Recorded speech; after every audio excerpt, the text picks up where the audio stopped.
A lot going on, man. The producers are saying, Chris Cross, you got to work on audience engagement. So we'll engage the audience a little bit today in the Q&A. Big controversy over why I wear sunglasses. I mean, it's crazy. I'm like, so instead of MMA, you want me to talk about the sunglasses, Mr. Producer? And he said, yeah, you need to engage the audience.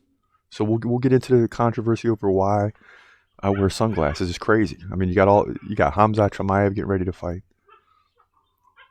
You got some big fights last night, including a 33-second KO by your boy Bobby Green. We're getting into that in just a few minutes. That was crazy. You got these UFC officials all over the octagon. It's driving me crazy. We're going to get into that as well. But you got all these things going on. The producers are saying you need to engage the audience. Well, Mr. Producer, a.k.a. producers, but Mr. Producer, I hate to tell you, but we got to talk MMA first. I mean, it's just, we'll engage the audience, I promise. I know I've been pressured on this, but we got to get into the fights first. Khamzat Chimaev coming up. It's the main topic right now. Khamzat Chimaev, what's he going to do? And it's crazy because in the whole comment section, you got like 300 UFC fighters, maybe less, maybe more, something like that, right? The one guy that you guys comment on the most, and then my favorite fighter, Khamzat Chimaev, fights on October 21st. And then I started looking. I said, well, last year, because one of the kids played in a Little League playoff game, I was like, I think it was on a Saturday. And I'm like, oh no. So I look it up. And nonetheless, it's October 21st. I mean, I'm going to be in a playoff game when the most famous fighter in the world, easy, is going to be fighting. So I may miss the Khamzat Chimaev fight. It's wild. But you know what? I wouldn't have it any other way. Because our team's going to be in the playoffs. And we got to get a victory over whoever we play to get to the semis. So Khamzat will have to come second, maybe. Unless the game's at 7 o'clock at night and we can get it in and get on the road. We'll see. Because the fight started at 2 o'clock. Khamzat's going to be fighting at like 4. Oliveira Makhachev at about 4:30 or 5. And we're going to have a playoff game during that time. So it is what it is, man. Listen, I'm going to be at the playoff game. Make no mistake about it. I'm trying to get this W. Our team's been working. It's been exciting. So you have all that going on. I just want to make you aware of that. So you might get the reaction video late because I'm turning the phone off. I don't know what's going to happen.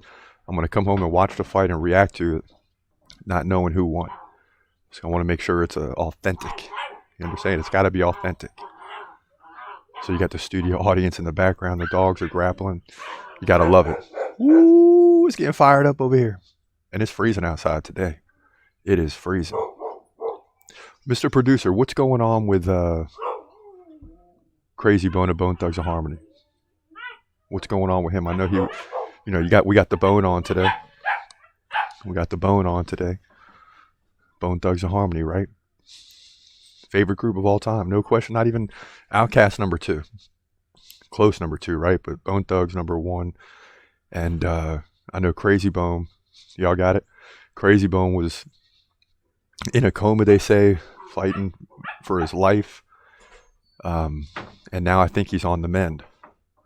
So you got Bone Thugs of Harmony's Krayzie Bone says he fought for life for 9 straight days during hospitalization.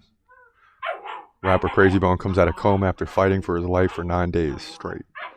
Okay, so he's on the mend, is what it sounds like. Okay?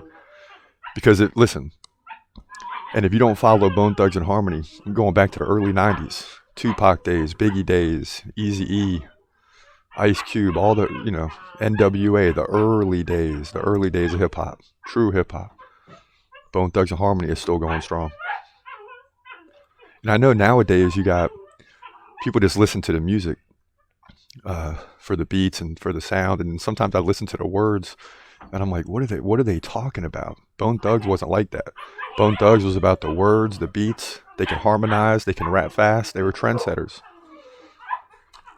Krayzie Bone and Busy Bone are probably 2 of my favorites, although I love all 5 equally, right? But Krayzie Bone and Busy, if I had to pick 2, those are my guys. And Krayzie Bone, probably just a tie for first. So if he would have went down, if he would have passed, I would have been hurt, man. I would have been hurt, like more than any other artist or celebrity that I know.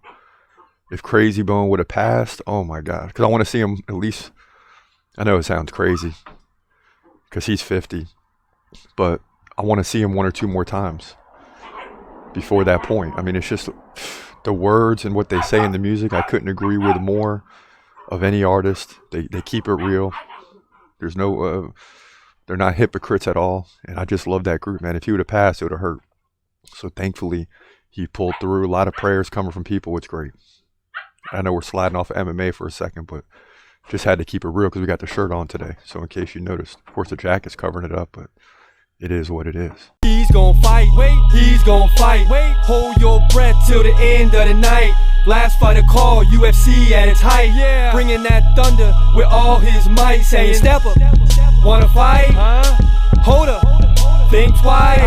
Gladiator, assassin, reckless, no abandon. Walk through that cage, he'll leave your ass stranded. Wake up, hey, where you at? Hey, got hit in the head with a baseball bat.